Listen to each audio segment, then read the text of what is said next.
हमने composite functions के बारे में पढ़ लिया था। Our next topic is inverse function. What are inverse function? तो इनवर्स फंक्शन निकालने के लिए सबसे पहली कैरेक्टरिस्टिक जो होती है फंक्शन के अंदर, वो नीचे के फंक्शन 1 1 on 2 होना चाहिए। फंक्शन होना चाहिए 1 1 on 2। तो फंक्शंस की बात कर लेते हैं। तो टॉपिक लिखेंगे, next topic is inverse function.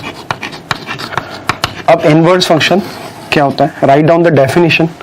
Write down the definition of inverse function. Late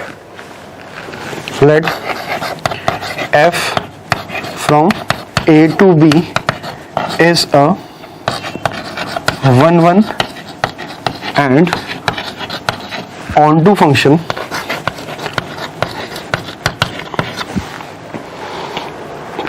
then there exists a function then there exists a function gx which is defined from b to a and also if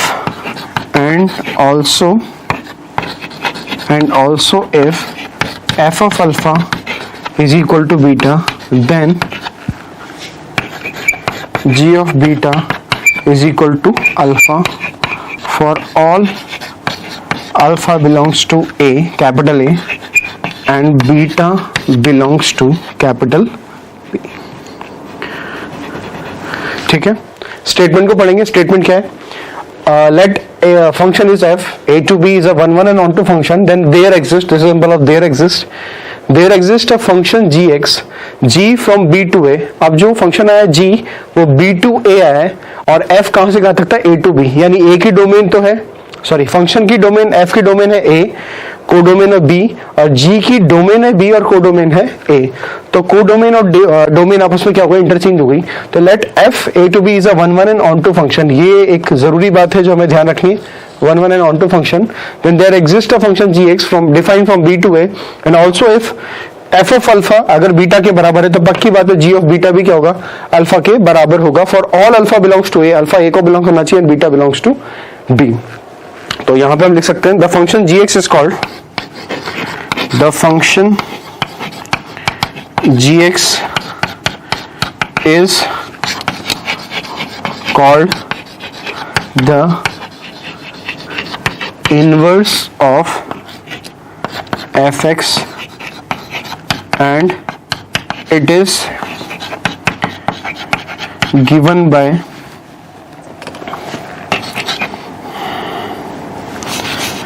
f inverse x is equal to gx। f inverse x किसके बराबर होगा? gx के बराबर होगा। तो this is the definition. अच्छा, एक बात बोली मैंने यहाँ पे कि फंक्शन का वैल्यू अगर अल्फा पे कैलकुलेट करोगे तो बीटा के बराबर आएगा।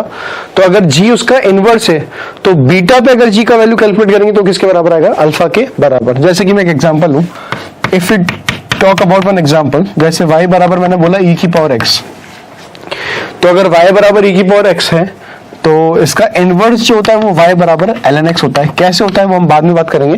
तो अभी तो आप देख लीजिए कि y बराबर e की पावर x है, और इसी फंक्शन के इनवर्स की बात करूं तो दूसरा फंक्शन है y बराबर ln x। ये दोनों एक दूसरे के इनवर्स है। तो मैं आपको क्या बोल रहा हूँ कि इस वाले फंक्शन में मैंने क्या किया, मैंने x की जगह क्या पुट किया? 1। तो मुझे y का वैल्यू क्या मिल गया? e। इसका मतलब इसके ऊपर 1, e पॉइंट आ गया। I have substituted the value of x, x की वैल्यू क्या सब्स्टिट्यूट की यहाँ पे? 1। तो मुझे y का वैल्यू क्या मिल गया? e। तो इसके ऊपर कौन सा पॉइंट आ गया? 1, e आ गया। सिमिलरली अब मैंने यहाँ पे y बराबर ln x लिखा हुआ था, इसमें मैंने x की जगह क्या पुट कर दिया? x की जगह e पुट कर दिया। तो y बराबर क्या मिल जाएगा? ln e मिल जाएगा, और ln e मिल जाएगा तो ln e का वैल्यू कितना होता है? 1, यानी e, 1 इसके ऊपर पॉइंट आ गया। तो वही हम बात कर रहे थे कि अगर y बराबर e की पावर x है और y बराबर ln x है, तो अगर y बराबर e की पावर x का इनवर्स y बराबर ln x है, या फिर ln x का इनवर्स जो है वो y बराबर e की पावर x इनवर्स है। सबसे पहली बात तो ये कि अगर gx, या मैं बोलूं f इनवर्स फंक्शन का इनवर्स, f इनवर्स x जो है वो gx है, तो पक्की बात है g इनवर्स x भी क्या होगा? fx के बराबर होगा। पहली बात तो याद रखेंगे। तो अगर y बराबर e की पावर x का इनवर्स y बराबर ln x है, तो ln x का इनवर्स भी क्या होगा? y बराबर e की पावर x। y बराबर e की पावर x के अंदर मैंने x को 1 पुट किया तो I am getting y is equal to e, यानी 1 कॉमा e इस फंक्शन के अंदर आ गया। सिमिलरली अगर इसका उल्टा करके देखूंगा तो मैंने y की जगह e पुट किया, सॉरी x की जगह e पुट किया तो y का वैल्यू मुझे क्या मिल गया, 1 मिल गया। इसका मतलब क्या हुआ कि अगर f ऑफ अल्फा बीटा के बराबर था तो g ऑफ बीटा किसके बराबर हो जाएगा, अल्फा के बराबर हो जाएगा। ये बात समझ में आ गई। फिर एक एग्जांपल और लेते हैं। Let us take one more example. Suppose this is y बराबर x cube and the next function is y बराबर x की पावर 1/3। ये क्या है, ये भी एक दूसरे के इनवर्स है। y बराबर x क्यूब एंड y बराबर x की power 1/3 are inverse of each other. तो लेट अस सपोज मैंने x में x की जगह क्या पुट किया, 2, तो y बराबर क्या हो जाएगा, 2 की पावर 3, और 2 की पावर 3 जो है वो किसके बराबर आ जाएगा, 8 के बराबर। समझ में आई बात। तो इसमें कर्व के ऊपर कौन सा पॉइंट आ गया, कर्व के ऊपर पॉइंट आ गया 2,8। This is 2,8। फिर ये y बराबर x की पावर 1/3, तो यहाँ पे इस बार हमने x की जगह क्या पुट कर दिया, 8 पुट कर दिया, तो ये हो गया 8 का क्यूब रूट। तो y का वैल्यू किसके बराबर आ गया, 2 के बराबर। हमने x की जगह 8 पुट किया था, तो इसके ऊपर पॉइंट कौन सा आ गया, 8,2 आ गया। 8,2 आ गया। इसका मतलब क्या होगा, 2,8 अगर y बराबर x क्यूब के था ऊपर था, तो y बराबर x की पावर 1/3 के ऊपर कौन सा पॉइंट है, दैट इज 8,2। तो दैट इंप्लाइज, इससे ये बात सामने आ गई कि अगर कोई फंक्शन एक दूसरे का इनवर्स है, जैसे y बराबर x क्यूब का इनवर्स ये है x की पावर 1/3, तो x की पावर 1/3 का इनवर्स क्या होगा, y बराबर x क्यूब। अगर इस पे 2,8 सेटिस्फाई कर रहा है तो बाकी बात 8,2 इसके ऊपर आएगा, या इसके ऊपर 8,2 आ रहा है तो 2,8 इसके ऊपर आएगा, इस कर्व को सेटिस्फाई करेगा। तो this is the property of inverse function. तो इनवर्स फंक्शन में सबसे पहली बात जो याद रखने वाली वो ये है कि सबसे पहले कोई भी फंक्शन अगर हमें दिया जाएगा तो first of all we will check that the function is 1 1 and 2 on 2 और नॉट। अगर फंक्शन 1 1 on 2 है तो हम उसके इनवर्स की बात करेंगे, और इनवर्स के लिए कुछ बातें ध्यान रखें। सबसे पहली बात तो ये कि अगर फंक्शन है a to b डिफाइन, तो अगर आप उसका इनवर्स निकाल रहे हैं तो वो b to a डिफाइन हो जाएगा, b to a डिफाइन हो जाएगा, b से लेके a तक डिफाइन हो जाएगा। अगर अल्फा कॉमा बीटा f के ऊपर आ रहा है तो बीटा कॉमा अल्फा g के ऊपर आएगा, अगर g f का इनवर्स है तो। बात समझ में आ गई। तो write down some notes, write down some note. Note number 1 लिखेंगे, राइट डाउन नोट नंबर 1। ये तो अब कर दिया जाए।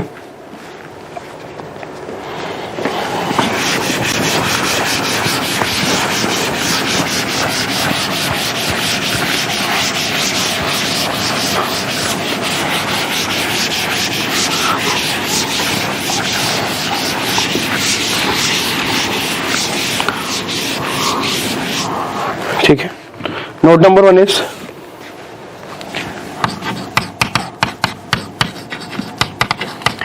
The inverse of a function f(x) exist if and only if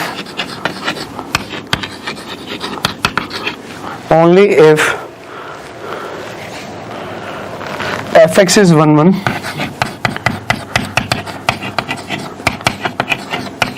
और इंजेक्टिव है ना, फंक्शन इज 1 1 और इंजेक्टिव एंड ऑन टू का दूसरा नाम क्या होता है, सरजेक्टिव। ठीक है, दैट इज बाइजेक्टिव। बाइजेक्टिव का मतलब हो गया 1 1 and on 2।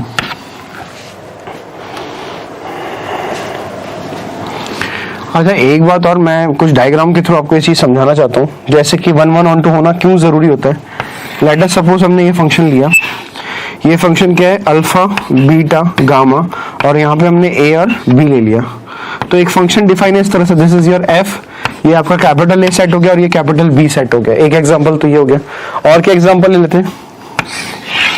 Similarly if I can take alpha comma beta, और ये क्या हो गया, गामा थीटा और ईटा हो गया। ठीक है, गामा डेल्टा और थीटा हो गया। ठीक है, तो यहाँ पे हम देखेंगे अगर मैं फंक्शन डिफाइन कर रहा हूँ तो फंक्शन को मैंने किस तरह से डिफाइन किया, like this is the function and this. फिर हमने बोला कि f तो डिफाइन है, f तो डिफाइन है, तो हमने बोला कि एफ इनवर्स भी डिफाइन कर देते हैं। तो यहाँ पे जब आप एफ इनवर्स को डिफाइन करेंगे तो डिफाइन नहीं हो पाएगा। क्यों नहीं हो पाएगा? क्योंकि एफ इनवर्स खुद फंक्शन रहेगा ही नहीं। यहाँ पे आपको सिखाया गया जैसे फंक्शन ए से लेके बी तक डिफाइन है, अगर फंक्शन ए से लेके बी डिफाइन है इसका मतलब एक से ज्यादा प्री इमेज पॉसिबल है, एक से ज्यादा इमेज पॉसिबल नहीं है। तो एक से ज्यादा प्री इमेज तो मिल रही है, पर जैसे आप एफ इनवर्स देखेंगे तो एफ इनवर्स में क्या हो जाएगा, function B to A define हो जाएगा। अगर फंक्शन को आप बी टू ए डिफाइन कर रहे हैं इसका मतलब ए के corresponding you are getting two images. तो ए के करस्पॉन्डिंग आपको अल्फा भी मिल रहा है, ए के करस्पॉन्डिंग आपको बीटा भी मिल रहा है, इसका मतलब फंक्शन ही नहीं है। तो इस केस में एफ इनवर्स निकल ही नहीं पाएगा। क्यों नहीं निकल पाएगा? अब मैं रीजन बताता हूं। उसके पीछे रीजन ये है कि यहाँ पे एफ जो है वो मैनी वन फंक्शन है, it's not one one function. Many one function क्यों है? क्योंकि एक से ज्यादा प्री इमेज मिल रही है, और एक से ज्यादा प्री इमेज मिल रही है इसका मतलब ये कैसा फंक्शन हो गया, मैनी वन फंक्शन हो गया। और यही कारण है कि मैनी वन फंक्शन अगर हो गया तो उसका इनवर्स एग्जिस्ट नहीं करता है। That is the reason. अब एक एग्जांपल और दिया हमने इसको इससे कनेक्ट कर दिया और इसको इससे कनेक्ट कर दिया। ये आपका ए से लेके बी तक डिफाइन हो गया, ये भी क्या गया, एक फंक्शन हो गया। ठीक है, ये भी एक फंक्शन हो गया। अब यहाँ पे क्या हुआ, one one onto function होना भी क्यों जरूरी है? मैनी वन की तो बात समझ में आ गई कि अगर फंक्शन मैनी वन हो जाएगा तो उसका इनवर्स निकालना पॉसिबल नहीं है, because you will be getting multiple pre images, multiple image. Function में तो इमेज ज्यादा मिलेगी मल्टीपल, और इनवर्स निकालते वक्त मल्टीपल इमेज बन जाएगी। अब यहाँ पे देखा तो अल्फा डेल्टा से है, बीटा थीटा से कनेक्टेड है, फंक्शन ए से लेके बी तक जा रहा है। पर जैसे हम ऐसे जाएंगे मतलब फंक्शन का इनवर्स निकाल रहे हैं। अगर हम फंक्शन का इनवर्स निकाल रहे हैं तो थीटा तो बीटा से कनेक्टेड है, डेल्टा गामा से कनेक्टेड है, पर ये वाला गामा ये किसी से भी कनेक्टेड नहीं है। इसका मतलब क्या हो गया? इसका मतलब हो गया तो फंक्शन ही नहीं है, क्योंकि फंक्शन एफ इनवर्स है वो कहां से कहां तक डिफाइन है, बी से लेके ए तक डिफाइन है। तो यहाँ पे डोमेन का काम कौन कर रहा है? बी कर रहा है। अब यहाँ पे डोमेन का काम बी कर रहा है तो बी का हर एक एलिमेंट एक एलिमेंट से जुड़ा हुआ होना चाहिए, पर यहाँ तो गामा क्या हो गया, वेकेंट रह गया। इसका मतलब फंक्शन का ऑन टू होना भी जरूरी है। ऑन टू होने का मतलब क्या है कि रेंज और कोडोमेन भी बराबर होनी चाहिए। अगर रेंज और कोडोमेन बराबर नहीं है, अब यहाँ पे रेंज की पूछा, मैंने आपसे पूछा इसका रेंज क्या होगा, तो रेंज क्या होगा यहाँ पे डेल्टा हो जाएगा और थीटा हो जाएगा। अब रेंज अगर डेल्टा और थीटा हो गया तो एफ इनवर्स बनाते वक्त हम इस एलिमेंट को पार्टिसिपेट करवा ही नहीं सकते। इसका मतलब यहाँ पे ये इनटू फंक्शन है, पर एक्चुअल में होना क्या चाहिए था, ऑन टू फंक्शन होना चाहिए था, इसकी इमेज बननी चाहिए थी। यानी आपको समझ में आ गई होगी बात कि वन वन ऑन टू होना क्या जरूरी है फंक्शन का। तो the inverse of a function exist if and only if F x is one one और इंजेक्टिव। वन वन का दूसरा नाम होता है इंजेक्टिव, और ऑन टू का दूसरा नाम क्या होता है, सब्जेक्टिव। ये तो नोट नंबर 1 हो गया। Write down note number 2। What is note number 2?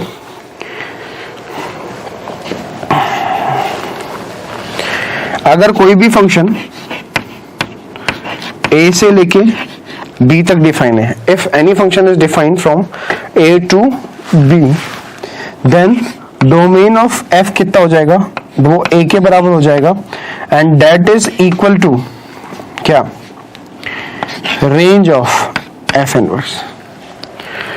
Function की डोमेन जो है वो किसके बराबर हो जाएगी, domain of function is equal to A and that is equal to range of F inverse of range of A जो है वो किसके बराबर हो जाएगी, रेंज ऑफ ए जो होगी that will be equal to B के बराबर। अच्छा, रेंज ऑफ एफ जो है वो बी के बराबर, क्योंकि फंक्शन ऑन टू है।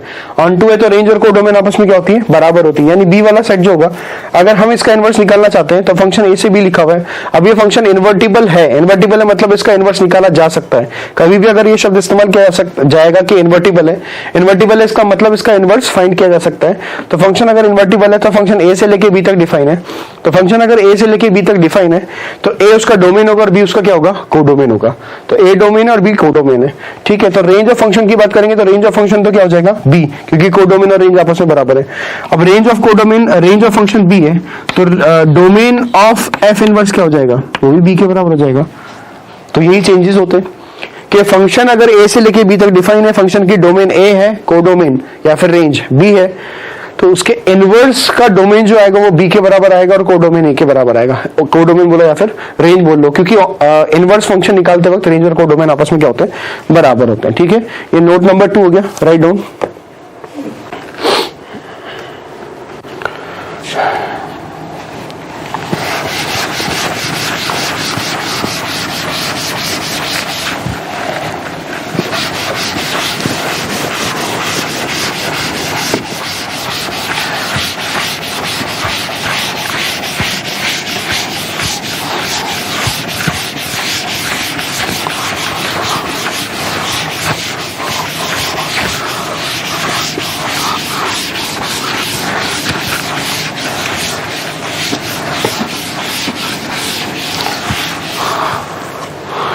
Write down note number 3.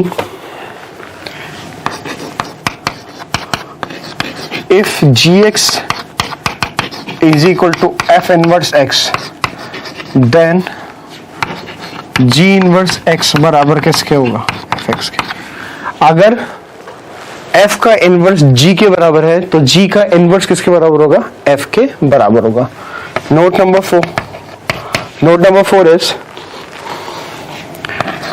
if alpha comma beta lies on the graph of y बराबर fx, अगर अल्फा कॉमा बीटा y बराबर fx से ग्राफ पे लाई करते हैं, then beta comma alpha will definitely लाई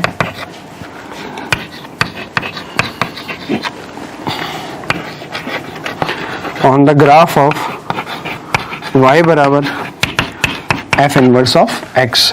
अगर alpha beta y बराबर fx के ग्राफ पे लाई करते हैं तो बीटा कॉमा अल्फा y बराबर f इनवर्स x के ग्राफ पे लाई करेंगे. ठीक है, तो ये बात ध्यान रखें. Next note number 5.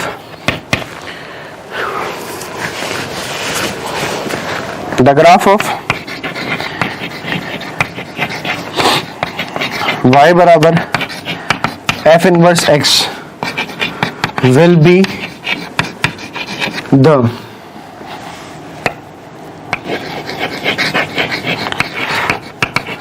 reflection of the graph of y बराबर f inverse x will be the reflection of y बराबर fx in the line y बराबर x, है ना. the graph of y बराबर f inverse x will be y बराबर f inverse x will be the reflection of y बराबर fx in the line y बराबर x. y बराबर x में क्या होगा? रिफ्लेक्शन होगा. जैसे कि मैं बात करूं कि मैं ग्राफ बना रहा हूं y बराबर e की पावर x और एक ग्राफ बना रहे हैं हम y बराबर ln x का. तो अगर मैं y बराबर e की पावर x का ग्राफ बनाऊं और y बराबर ln x का ग्राफ बनाऊं, दोनों ग्राफ बनाने हैं मुझे. y बराबर e की पावर x का ग्राफ भी बनाना है और y बराबर ln x का ग्राफ भी बनाना है. तो ln x का ग्राफ, सबसे पहली बात तो ये कि e की पावर x का ग्राफ कैसे बनेगा? e की पावर का ग्राफ तो इस तरह से बन जाएगा, ठीक है. और y बराबर ln x का ग्राफ कैसे बन जाएगा? इस तरह से बन जाएगा. और y बराबर x लाइन कैसे होती है? इस तरीके से, मतलब मान लिया. तो ये तो हो गया आपका, दिस इज y बराबर ln x. और ये ग्राफ किसका हो गया? This is the graph of y बराबर e की पावर x. तो y बराबर x जो है, तो y बराबर x में ये दोनों ग्राफ एक दूसरे की क्या है? रिफ्लेक्शन है ना. y बराबर e की पावर x एंड y बराबर ln x are the reflection of each other in the graph of what? In the graph of, in the line y बराबर x. ठीक है, एक आध ग्राफ और देख लेते हैं. जैसे y बराबर x क्यूब, y बराबर x क्यूब का इनवर्स क्या होगा? y बराबर x की पावर 1/3. इसका ग्राफ कैसे बनेगा? जैसे y बराबर x क्यूब एंड y बराबर x की पावर 1/3. तो y बराबर x क्यूब का ग्राफ तो किस तरह से होता है? y बराबर x क्यूब का ग्राफ तो कुछ इस तरह से होगा, ठीक है. तो ये लाइन y बराबर x जा रही इस तरीके से, तो y बराबर 1/x क्यूब का ग्राफ किस तरह से आएगा? इस तरीके से आएगा, ठीक है. ये तो ग्राफ हो जाएगा y बराबर 1/x क्यूब का, x की पावर 1/3 का ग्राफ हो जाएगा, ठीक है.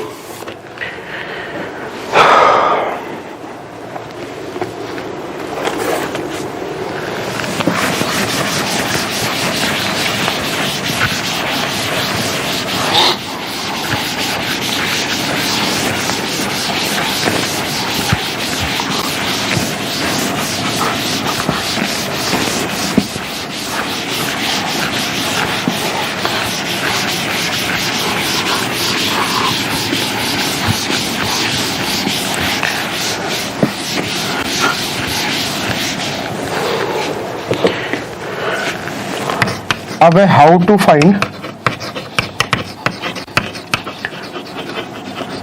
Inverse of a function. How to find inverse of a function. Step number 1. What is step number 1? Write down step number 1. How to find inverse of a function. Write down step number 1. Check for 1 1 and on 2. write down, check for 1 1 and onto function, check for 1 1 and onto function.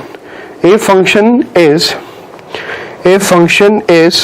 many 1 or onto, if function is many 1 or onto, then its inverse cannot be found, then its inverse cannot be found. सबसे पहले तो आप 1 1 and onto function check करेंगे, अगर है तो वो invertible होगा, अगर वो मैनी वन हो गया या फिर इनटू फंक्शन हो गया, sorry, if it is many one और इनटू फंक्शन देन उसका इन्वर्स फाइंड नहीं किया जा सकता. What is step number 2? If invertible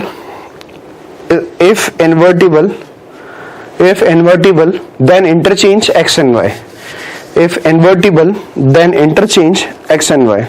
अगर वो इन्वर्टिबल है, इन्वर्टिबल कब होगा? जब फंक्शन को आप ये प्रूव कर देंगे कि वो 1 1 ऑन टू हो जाएगा. अगर वो फंक्शन 1 1 ऑन टू है अपनी दी हुई डोमेन और रेंज में, तो पक्की बात है वो इन्वर्टिबल है. और वो इन्वर्टिबल है तो आप क्या करेंगे? सेकंड स्टेप में interchange x and y.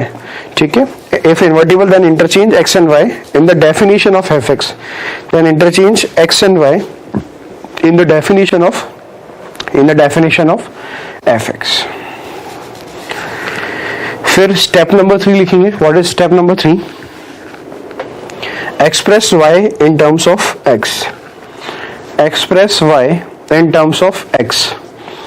Step number 3, express y in terms of x.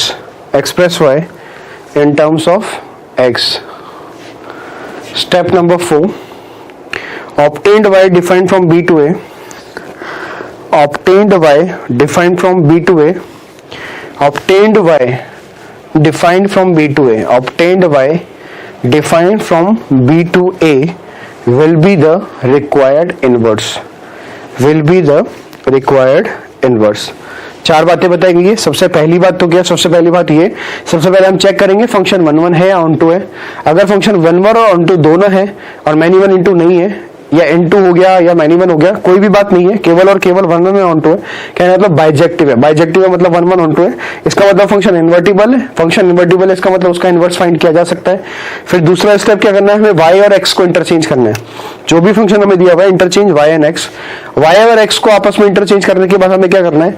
y की वैल्यू निकालनी है x के टर्म्स में. तो y की वैल्यू जो भी x के टर्म में निकलेगी, that obtained y in terms of x will be the inverse of the function. वही आपका क्या हो जाएगा? इनवर्स हो जाएगा. तो स्टेप नंबर 1 तो ये हो गया. Step number 2, step number 3, step number 4. फिर नोट डाल के एक बात लिखिए. Write down one note. Note डाल के एक बात लिखेंगे.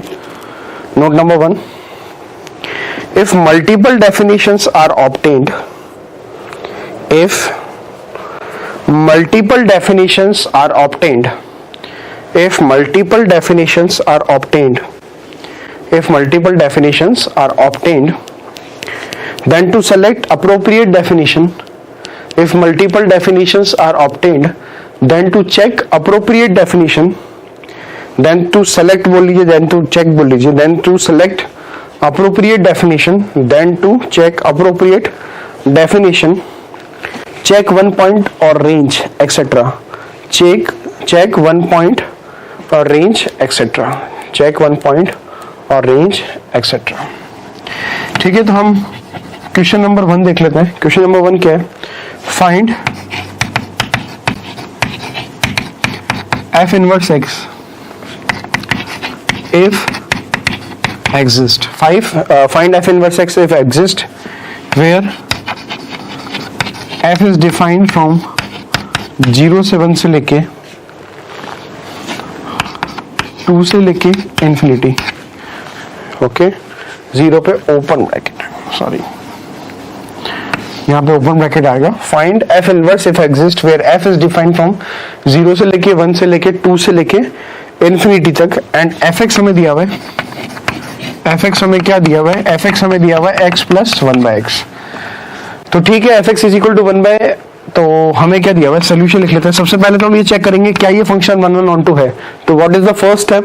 First step is to check that this function is 1 1 onto. तो हम x प्लस 1/x का ग्राफ बनाते हैं. बिल्कुल, हमने ग्राफ्स में पढ़ा है कि x प्लस 1/x का ग्राफ कैसा होता है. तो x प्लस 1/x का ग्राफ कुछ इस तरह से होता है. एक पैराबोलिक कर्व होता है लाइक दिस, है ना. ये हमने गलत बना दिया. पैराबोलिक कर्व ही तो होता है. It's like a parabolic curve.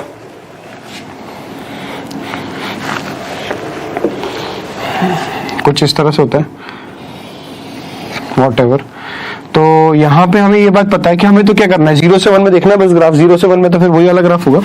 अब 0 से 1 में ग्राफ देखना है तो x की वैल्यू तो 1 आ रही है ना। डोमेन क्या होगी 0 से लेके 1, ये तो आपका 1 हो गया, और डोमेन ये होगी 0। 0 से 1 के बीच में ग्राफ देखना चाहिए, 0 से 1 के बीच में ग्राफ ये रहा।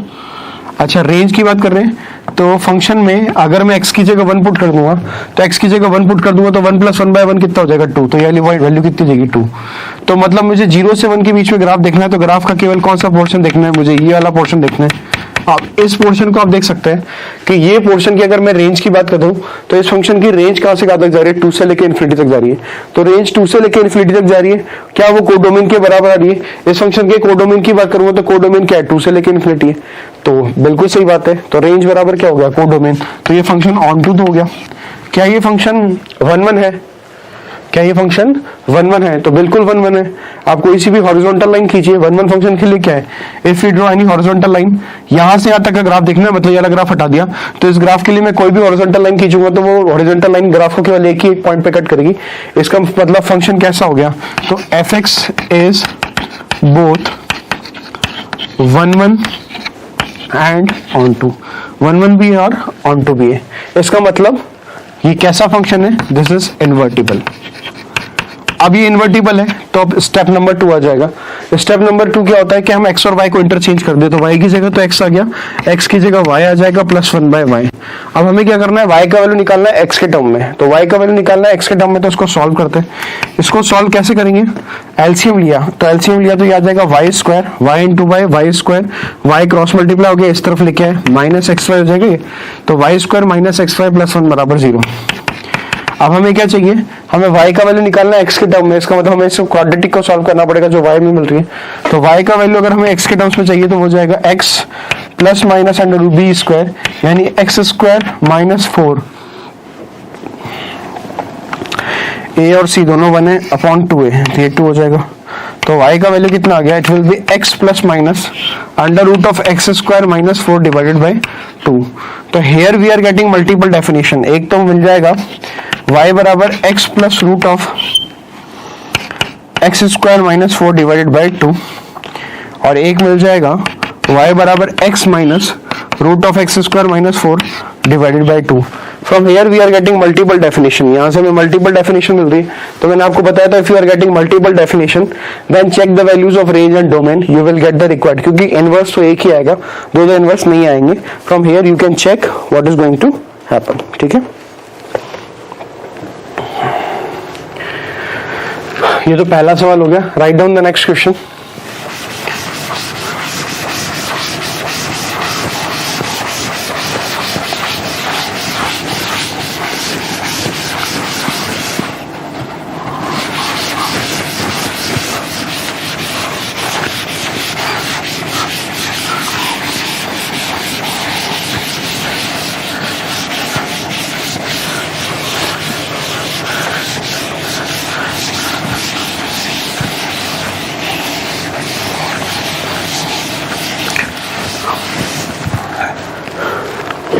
Write down the question.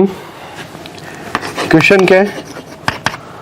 Let f is defined from R to R. Then find the inverse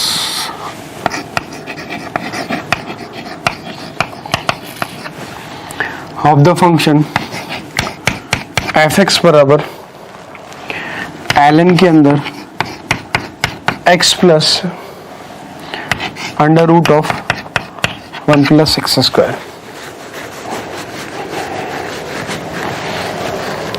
एक फंक्शन है R2 defined and find the inverse of the function fx बराबर ln के अंदर x plus under root of 1 + x²। ठीक है, तो सबसे पहली बात तो हमें ये प्रूव करना पड़ेगा कि ये 1-1 ऑन टू है। तो हमने सबसे पहले इसको डिफरेंशिएट किया।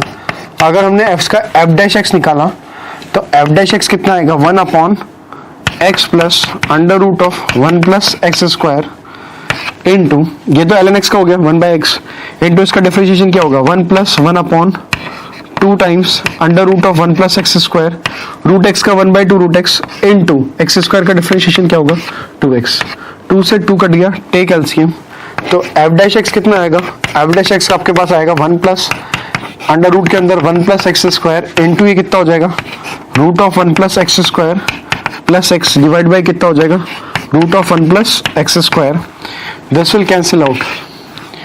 तो here we are getting F dash X is equal to 1 upon under root of 1 plus X square. That is always positive. F dash X जो मिल रहा है वो मिल रहा है 1 upon under root of 1 plus X square and it is always positive. ये तो हमेशा कैसा रहेगा, पॉजिटिव रहेगा. इसका मतलब एफ कैसा हो गया, एफ एक इंक्रीजिंग फंक्शन हो गया, एफ एक इंक्रीजिंग फंक्शन हो गया. इसका मतलब क्या हो गया, इसका मतलब फंक्शन 1 1 हो गया. बाकी रेंज आप निकाल के देखिएगा, रेंज आप जब निकाल के देखेंगे तो आपको पता लगेगा कोडोमेन के बराबर आ जाएगा, क्योंकि रेंज निकालना हम सीख चुके हैं. तो कोडोमेन किसके बराबर है, आर के बराबर है. तो कोडोमेन और रेंज बराबर आ जाएगी, इसका मतलब ऑन टू भी हो जाएगा. ठीक है. अच्छा एक बात और ध्यान रखिए, यहाँ से एक बात निकल के आएगी सामने, तो मैं यहाँ पे लिख दूँ ब्रैकेट में, that you have to memorise. क्या है ये, फ्रीक्वेंटली यूज फंक्शन है D by D X of L N के अंदर X plus under root of X square plus 1. ठीक है. दैट इज इक्वल टू क्या आता है 1 अपॉन अंडर रूट के अंदर 1 plus X square. That you have to memorise. ये आपको याद रखना है. हालांकि आप कर सकते हैं differentiate, but it will take your it will save your time. आपका टाइम बचेगा. D by D X of L N of X plus under root of X square plus 1 that is equal to 1 upon under root of 1 plus X square. अब function 1 1 भी हो गया और on to भी हो गया. तो इसका इनवर्स निकाल लेते हैं. इनवर्स निकालने के लिए सबसे पहले क्या करेंगे, एक्स और वाई को इंटरचेंज कर देंगे. एक्स और वाई को इंटरचेंज कर देंगे तो हमारे पास क्या था, वाई था ये, तो वाई बराबर एल एन के अंदर एक्स प्लस अंडर रूट, तो ये कितना हो जाएगा एक्स बराबर एल एन के अंदर Y plus under root of 1 plus Y square.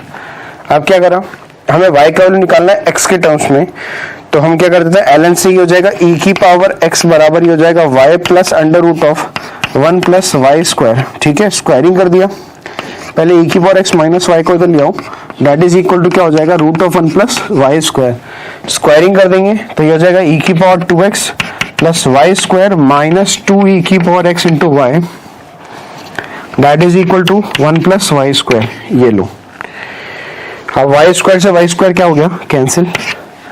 तो यहां से हमें मिल जाएगा e की पावर 2x माइनस 1 बराबर ही हो जाएगा 2e की पावर x इंटू वाई. तो यहां से y का वैल्यू कितना आ जाएगा, y का वैल्यू आ जाएगा e की power 2x minus 1 upon 2e की पावर x, यानी हाफ ऑफ e की पावर x माइनस e की पावर माइनस x. अब ये जो निकल के आया ये तो एक सिंगल डेफिनेशन निकल के आया है, और मैंने आपको क्या बताया था, जो भी ऑब्टेन्ड वैल्यू ऑफ y मिलेगा हमें x को y से इंटरचेंज करने से और y को x से इंटरचेंज करने से, तो जो भी the obtained value of y we are getting that is the inverse. This is what, this is f inverse x and we are getting a single definition. तो हमें फंक्शन का इनवर्स पता लग गया है ऐसे. ठीक है. Note it down.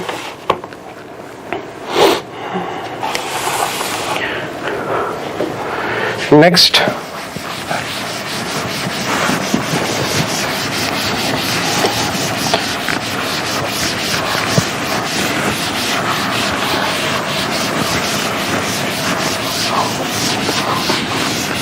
Next note is,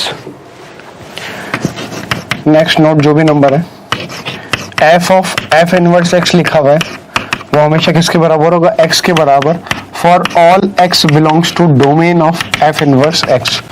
ठीक है. f of f inverse x के बराबर होगा कब, जब for all x belongs to domain of क्या हो जाएगा, f इनवर्स ऑफ x. ठीक है. f of f inverse x is equal to x for all x belongs to domain of f inverse x. ये तो पहली बात हो गई. दूसरी बात f इनवर्स ऑफ fx, ये भी किसके बराबर होगा, x के बराबर for all x belongs to domain of fx. ये दो बातें ध्यान रखनी है.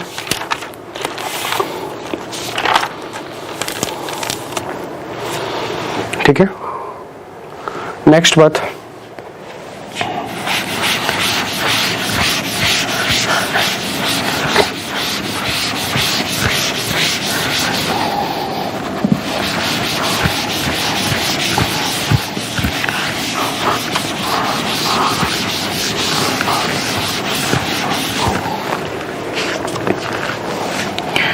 नेक्स्ट नोट जो है y बराबर एफ एक्स एंड y बराबर f इनवर्स x में इंटरसेक्ट आउटसाइड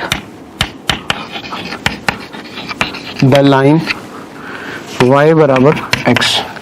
अच्छा, y बराबर fx और y बराबर f इनवर्स x कभी ऐसा होगा कि उनका पॉइंट ऑफ इंटरसेक्शन निकलेगा। तो अगर उनका पॉइंट ऑफ इंटरसेक्शन निकलेगा तो इसका मतलब ये नहीं कि वो पॉइंट ऑफ इंटरसेक्शन हमेशा y बराबर x पे आएगा, वो y बराबर x के अलावा किसी और फंक्शन में भी आ सकता है। जैसे कि मैं एग्जांपल ले लूं, एग्जांपल के तौर पे मैं देखूं y बराबर I have taken like 1 minus x cube. अब ये तो मेरा क्या है, fx है। अब मुझे क्या चाहिए, f इनवर्स x चाहिए, तो मैं y को किससे रिप्लेस करूंगा, x से। तो x बराबर 1 माइनस वाई क्यूब, तो वाई क्यूब बराबर 1 माइनस एक्स, तो यहाँ से मिल जाएगा y बराबर 1 माइनस एक्स की पावर 1/3। तो this is the inverse function. ठीक है, तो ये तो आपका fx हो गया, ये f इनवर्स x हो गया। अब इन दोनों के पॉइंट ऑफ इंटरसेक्शन निकालते हैं। पॉइंट ऑफ इंटरसेक्शन निकालते हैं। सपोज मैंने x को यहाँ 1 पुट कर दिया, x की जगह मैंने 1 पुट कर दिया, तो मुझे y का वैल्यू क्या मिलेगा, 0। सिमिलरली अगर मैं इसकी बात करूं, एक और पॉइंट ले सकते हैं, 0,1 भी ले सकते हैं। मैंने x को 0 पुट कर दिया तो y का वैल्यू कितना मिल जाएगा, 1। सिमिलरली अगर मैं यहाँ पे बात करना चाहूँ तो मैं x को 0 पुट करता हूँ यहीं पे। अगर मैं x को 0 पुट करूंगा तो y का वैल्यू 1 मिलेगा, और y को वैल्यू 0 पुट करता हूँ तो मुझे x का वैल्यू 1 मिलेगा।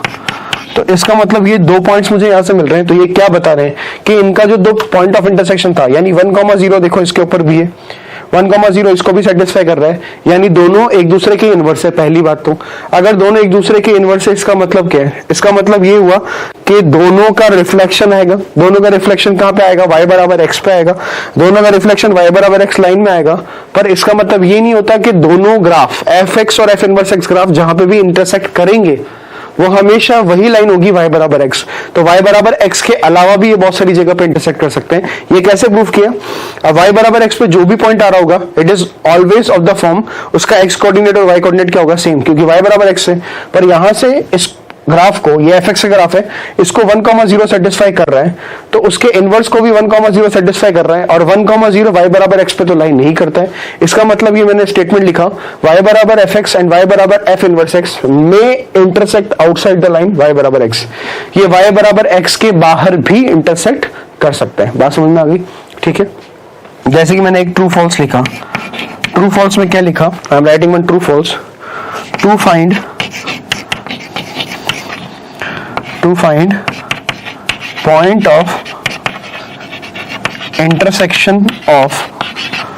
point of intersection of या पहले ट्रू फॉल्स ना लिख के एक नोट डाल लेते हैं, फिर उसके बाद ट्रू फॉल्स लिखेंगे। This is next note, to find point of intersection of y बराबर fx एंड y बराबर f inverse x which lies on the line y बराबर x, then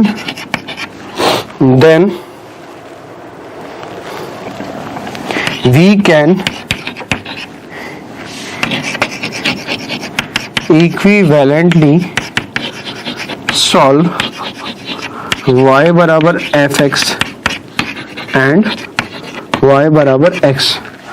अगर हमें y बराबर fx और y बराबर f इनवर्स x के point of intersection find करने, तो हम क्या करेंगे, fx और f इनवर्स x को सॉल्व नहीं करेंगे, क्योंकि fx और f इनवर्स x को सॉल्व करने के लिए हमें f इनवर्स x निकालना पड़ेगा। तो जो भी पॉइंट y बराबर x के ऊपर आ रहे होंगे, तो आप सीधा सीधा y बराबर fx और y बराबर x को सॉल्व कर लो, तो वो वही पॉइंट आएंगे जहां पे y बराबर fx और y बराबर f इनवर्स x इंटरसेक्ट कर रहे होंगे। तो ये तो नोट हो गया। अब इसका ट्रू फॉल्स भी देख लेते हैं। ट्रू फॉल्स क्या आएगा, तो आपको बताना जो भी स्टेटमेंट मैं लिखने जा रहा हूं इट इज ट्रू और false.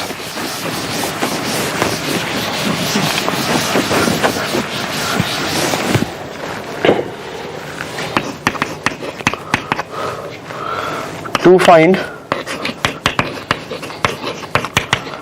Point of intersection of y बराबर fx एंड y बराबर f inverse x, we can solve y बराबर fx एंड y बराबर x। तो ये आपको बताना है कि ट्रू है फॉल्स है। आराम से सोचें। To find point of intersection of y बराबर fx एंड y बराबर f inverse x, we can solve y बराबर fx एंड y बराबर x। अब कुछ बच्चे बोलेंगे सर आपने अभी तो लिखवाया था थोड़ी देर पहले नोट्स, क्या नोट था कि do find point of intersection of y बराबर fx एंड y बराबर f inverse x which lies on y बराबर x। ये जो कि y बराबर x पे लाई करेंगे, then we can equivalently solve y बराबर fx एंड y बराबर x। पर यहाँ पे तो मैंने सिंपल लिखा है कि अगर मुझे y बराबर fx और y बराबर f इनवर्स x का पॉइंट ऑफ इंटरसेक्शन चाहिए तो मैं तो केवल y बराबर x और y बराबर fx को सॉल्व कर लूंगा, तो मुझे पॉइंट ऑफ इंटरसेक्शन मिल जाएंगे। सही बात है, गलत बात है? तो गलत बात है, दिस इज फॉल्स। क्यों? क्यों? y बराबर x और y बराबर fx को सॉल्व करने से केवल आपको वही पॉइंट मिलेंगे जो कि y बराबर x पर लाई कर रहे होंगे। और मैं आपको बता चुका हूं एक एग्जांपल के लिए कि अगर y बराबर fx है और y बराबर f इनवर्स x है तो वो y बराबर x के अलावा भी और जगह पे इंटरसेक्ट कर सकते हैं। तो आपको केवल अगर वो पॉइंट चाहिए जो कि y बराबर x पे लाई कर रहे होंगे, जहां पे fx और f इनवर्स x इंटरसेक्ट कर रहे होंगे, for that you will equivalently solve fx and y बराबर x। बात समझ में आ गई? ठीक है। फिर नेक्स्ट नोट आ गया। What is next note? g of f का इनवर्स, यानी g ऑफ fx का मुझे इनवर्स निकालना है, तो ये किसके बराबर हो जाएगा? f ऑफ g के इनवर्स के बराबर। If I want to find g of f का inverse, sorry that will become f inverse of g inverse, it will become f inverse of g inverse. ठीक है। फिर मुझे क्या चाहिए? hx से मेरे पास, let us suppose hx is f of g of kx, ये मुझे दिया हुआ है। अब मुझे क्या चाहिए? h इनवर्स x चाहिए, तो वो क्या हो जाएगा? k inverse of g inverse of f inverse of क्या? x। ठीक है। तो ये हमारे कुछ नोट्स हो गए इनवर्स फंक्शन को लेके। नोट कीजिए।